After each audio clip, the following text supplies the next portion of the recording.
Pembahasan selanjutnya itu adalah gerakan perempuan Islam dan perjuangan kesetaraan gender di Iran.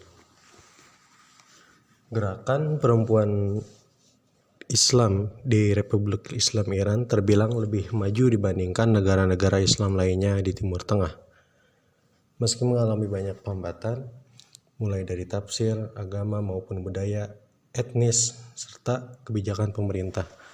Namun, kenyataannya gerakan perempuan di Iran dapat tumbuh dan berkembang. Bahkan muncul tokoh perempuan Iran yang eksistensinya diakui masyarakat internasional.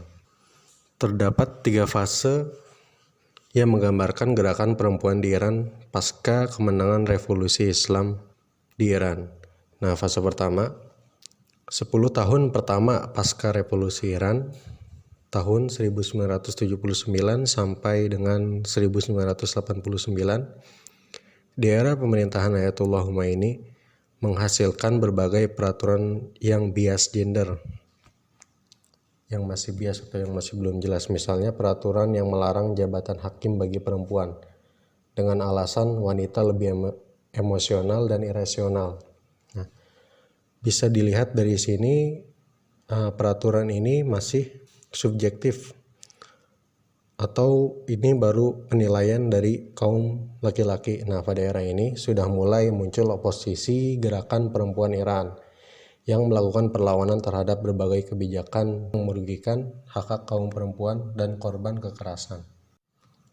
Dan selanjutnya fase kedua itu terjadi 10 tahun kedua setelah revolusi Iran, yaitu pada tahun 1989 sampai dengan 1999.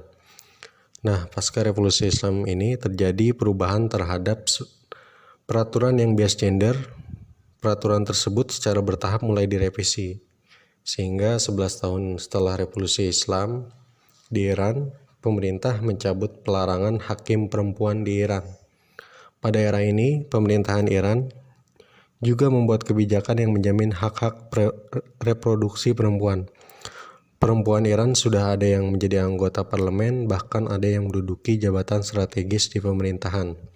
Hal ini tentunya berdampak signifikan dari jaminan pelaksanaan hak atas pendidikan rakyat tanpa memandang gender.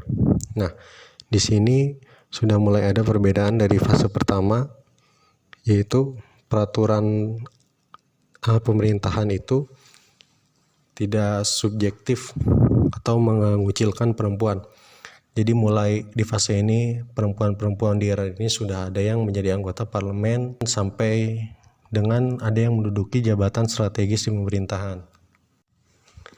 Yang selanjutnya fase ketiga, separuh tahun ketiga setelah revolusi Islam di Iran, yaitu sejak 1999 sampai dengan sekarang.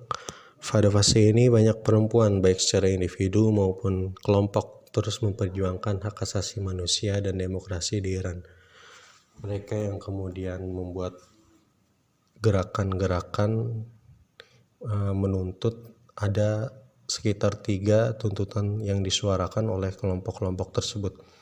Yang pertama, tuntutannya itu banyak yang membahas tentang kaum perempuan itu mempunyai persamaan hak dan perlindungan hak anak. Dan yang kedua, tuntutan merevisi hukum keluarga di Iran karena banyak yang mengabaikan hak perempuan dan hak anak, terutama hukum yang berkaitan dengan perkawinan, perceraian dan implikasinya. Yang ketiga, menyuarakan gagasan bahwa HAM universal tidak bertentangan dengan ajaran Islam. Hal-hal yang sudah jelas diatur dalam Quran, misalnya hak waris yang berbeda antara laki-laki dan perempuan, dan kewajiban menggunakan jilbab tidaklah menjadi bagian yang mereka gugat. Inilah yang membedakan gerakan perempuan barat dan gerakan perempuan di Iran. Di Iran, gerakan perempuannya justru meyakini banyak pihak bahwa ajaran Islam dan hukum Islam tidaklah bertentangan dengan prinsip HAM universal. Nah, setelah itu juga banyak faktor-faktor yang mendorong terjadi perubahan kebijakan di Iran terhadap perempuan. dan yang secara signifikan juga telah mempengaruhi tumbuh dan berkembangnya gerakan perempuan di Iran. Faktor pertama adalah meningkatnya pendidikan, dan faktor yang kedua adalah perubahan politik di dalam negeri karena munculnya kesadaran tafsir hukum Islam yang tidak didasari budaya patriarki. Selain itu, ternyata perempuan-perempuan Iran yang terusir dari negeri Iran karena menolak kebijakan pemerintah tetap bisa berhubungan dengan organisasi perempuan di negeri Iran, atau tetap bisa memberikan informasi berkaitan dengan perkembangan Iran. Faktor ketiga, munculnya tokoh-tokoh perempuan Iran yang berani melawan kondisi sosial politik dan sosial budaya di Iran. Mereka berjuang sesuai dengan latar belakang keahliannya. Nah, tokoh-tokoh tersebut berupaya menegakkan HAM dan demokrasi di negerinya.